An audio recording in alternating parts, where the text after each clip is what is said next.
It was a night like any other, or so I thought. The house was quiet save for the occasional creak of the old floorboards beneath my pacing feet. Midnight had come and gone, and my wife, Hannah, still wasn't home. My gut told me something was off, though I didn't want to believe it.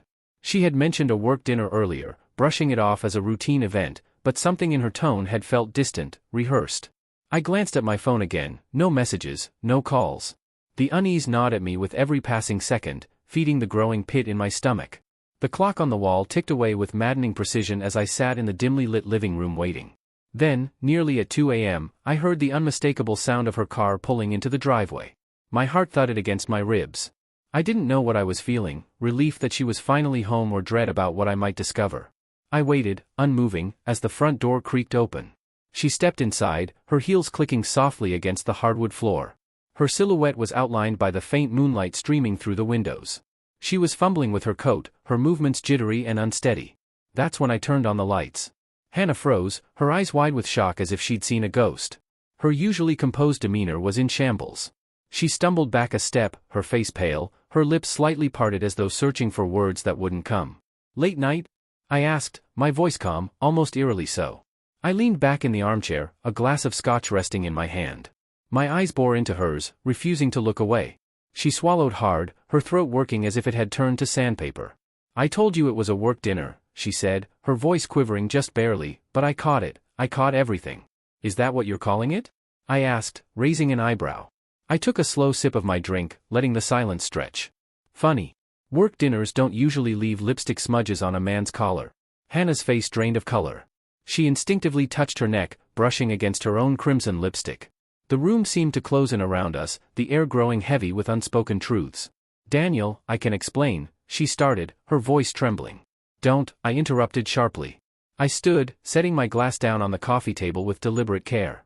My movements were slow, measured, but my mind was racing. I stepped closer, and she took a step back as though the physical distance could shield her from what was coming. "Don't insult me by pretending there's an explanation I'll believe," I said. My voice was low, but each word carried the weight of my anger and betrayal. "Who is he?" She opened her mouth, closed it, then opened it again. Nothing.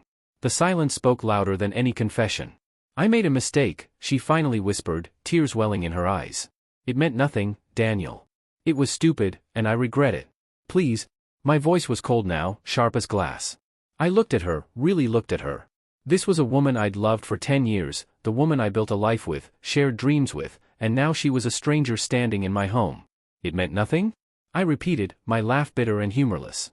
"Do you think that makes it better? That it was so meaningless to you that you were willing to throw everything away for it?" Her tears were falling freely now, streaking her carefully applied makeup. "Daniel, please. It was a mistake. We can get through this. I love you." The word love hit me like a slap to the face. Love wasn't sneaking around behind your partner's back. Love wasn't coming home at 2 a.m. smelling like someone else's cologne. Love was trust, and she had shattered that trust. I walked past her, grabbing my jacket from the coat rack. "Where are you going?" she asked, panic lacing her voice. I didn't look back. "Don't wait up." I didn't sleep that night.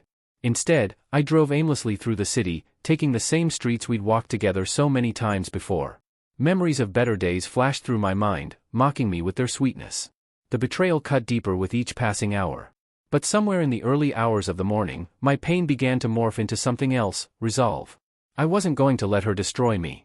If she thought she could treat our marriage like a disposable convenience, she had another thing coming. When I returned home, the house was quiet. Hannah was asleep, or pretending to be.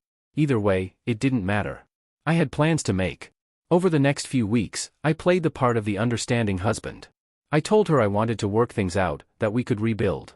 I went to therapy with her, listened as she poured out her guilt and remorse.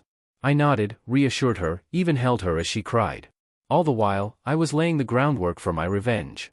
First, I gathered evidence, text messages, emails, photos, anything I could find. Hannah had been careless, assuming I wouldn't look too closely. She had underestimated me. Next, I reached out to a lawyer. I had always been meticulous about our finances, ensuring that the assets were in my name. It turned out to be a wise decision. With a solid prenuptial agreement in place, I was in a strong position to protect what was mine. The final piece of the puzzle was the most satisfying. I tracked down the man she'd been seeing, Matt, a coworker. A smug, married coworker, as it turned out. I wasn't one to confront directly, but I anonymously sent his wife everything I had uncovered. Let her deal with him. Then I waited. The day of reckoning arrived sooner than I expected. It was a Saturday afternoon when I suggested we host a small dinner party with friends. Hannah, eager to prove her commitment to fixing our marriage, agreed. She had no idea what was coming. As our guests arrived, she played the perfect hostess, laughing and smiling as though nothing was amiss. I watched her, a small satisfied smile playing on my lips. Midway through the evening, I stood to make a toast. To new beginnings, I said, raising my glass. And to honesty? Hannah's smile faltered slightly, but she quickly recovered.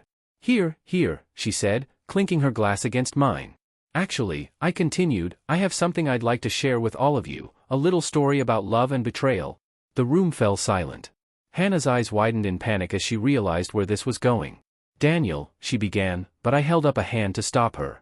Let me finish, I said, my voice calm but firm. I turned to our friends. It turns out the woman I've spent the last 10 years of my life with has been keeping secrets. While I was busy building a life for us, she was exploring other options. Gasps filled the room. Hannah looked like she wanted to disappear, but I wasn't finished. But don't worry, I said, turning back to her. I've taken care of everything. The divorce papers are ready, the assets are secure, and your little secret is no longer a secret.